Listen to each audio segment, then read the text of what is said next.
Good evening, Sir Justin Monota. I am Lloyd Francis Abuserias, a BSHM student. I'm going to discuss to you the summarization of the Resorts World Manila incident. And then he fired. In one continuous movement, ito yung ginagawa ng attacker. He even had a lighter with him. If you see, the base was very immediate. And then he entered a private salon. Again, towards the area, towards another table. He touched the slot machines again, and then this is the bar 180, again fired. Sinunod din naman yung slot machines. Sorry.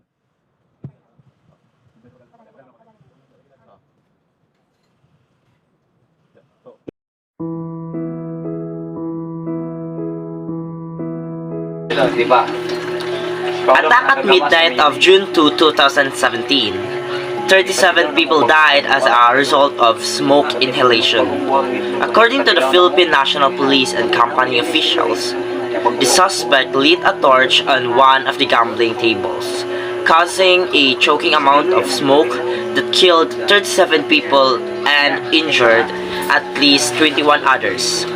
While attempting to flee, the burning table contains bullets from the suspect's rifle, causing even more disruption and trapping more people on the scene. Instead of fleeing the casino fire, the guests prioritized their safety by avoiding being hit by a bullet and then becoming trapped while covering themselves. According to PNP Chief Ronald De La Rosa, the suspect stole casino chips worth 113 million pesos from a room and put them in a backpack that the police later found. The attack was claimed by ISIS, although authorities have consistently rejected any connection to terrorism. The gunman reportedly opened fire on casino employees during the attack, was shot and wounded by security guards, then fled into a hotel room, doused a bed in a gasoline, and then shot himself according to the police. He was discovered dead around 7 a.m. local time. So the resort said in a statement. So according to the CNN Philippines, his body was discovered in the chamber completely burned. It was placed next to a 380 caliber handgun and an automatic firearm. The suspect is identified as Jesse Javier Carlos. The suspect was reportedly a former tax specialist who lost his job for making false statement and failing to disclose his assets. According to the police, the suspect had significant debts and was forbidden from attending casinos. Carlos had a gambling habit and was reportedly tens of thousands of dollars in debt. According to Manila police are investigating his attack at the Resorts World Manila Casino as a result of the Philippine Amusement and Gaming Corporation's decision to ban him from all casinos at the request of his family. List and explanation of the security lapses during the Resorts World Manila incident. So, number 1 is no emergency response team. The police should be the first responders in that kind of circumstance, but the establishment relies too heavily on them. But they had been waiting for the cops to resolve and handle the situation. So to prevent and stop the suspect from becoming a casualty, they should have taken countermeasure while restraining the suspect and waited for assistance from the police, but they didn't. Next is lack of personnel working a night shift and graveyard shifts. One of the security lapses which greatly affect the case is the lack of personnel working at those hours.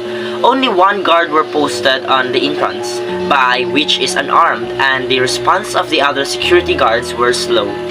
Number 3 is lack of training in responding on emergency situation.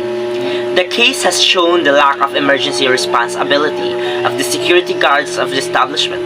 The lady guard posted at the entrance of the casino hotel has no pair, unarmed, and said that she was terrified when she saw that the suspect was holding a gun. So in this situation, it is clearly shown the matter were unable to be handled responsibly by the establishment.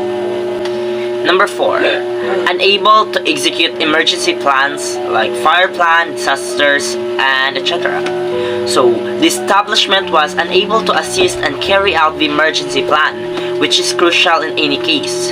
Due to a lack of employees, smoke inhalation rather than gunfire were to blame for the casualties.